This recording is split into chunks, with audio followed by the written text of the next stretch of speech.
The problem of death is unique to human beings. As far as we know, we are the only species capable of thinking symbolically. We can abstract away from the immediate now of raw experience. We exist temporally in the simultaneity of a remembered past, a lived present, and an imagined or anticipated future.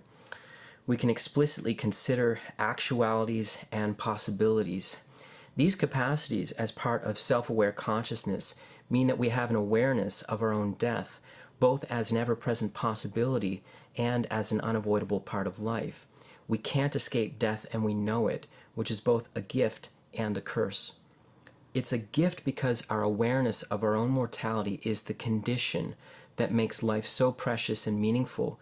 It's the ultimate insurance against taking our lives and other people for granted.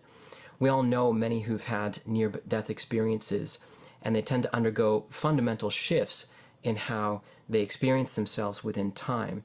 Their finitude becomes palpable, and time is no longer guaranteed or something to be assumed. They tend to reevaluate life projects, goals, and priorities. And so the workaholic business exec begins to question the necessity of working long hours at the expense of time with family and friends, and whether owning a Porsche will really make him or her happy. A healthy awareness of death is perhaps the ultimate source of humility. It prevents us from taking ourselves and our superficial desires and wants too seriously. And so we're less likely to get bent out of shape if someone doesn't like us, or if we don't own the fancy new iPhone that our friends have. Because in the grand scheme of things, it really doesn't matter. Death levels us all. Conversely, it allows us to be patient and to savor the moments we have. Instead of frantically worrying about the future and being stressed about how things are, we can just bask in the amazement that things are at all. The sight of a beautiful vista or the sensation of a cool breeze on a summer day is something to be cherished.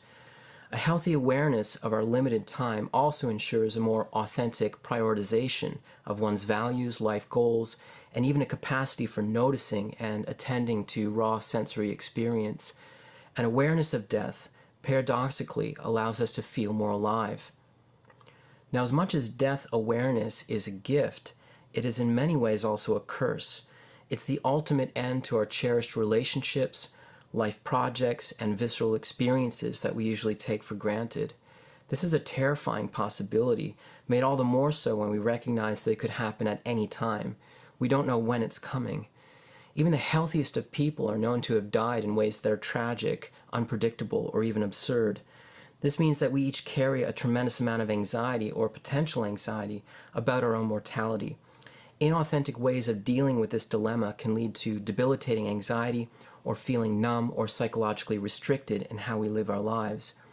Existential therapists may be interested in exploring how a client confronts the transiency of life in a way to help them live more fully. So that's a short introduction to existentialism and the problem of death. If you found it insightful or interesting, please give it a like and subscribe to the channel. The next video in this series will explore the problem of meaning.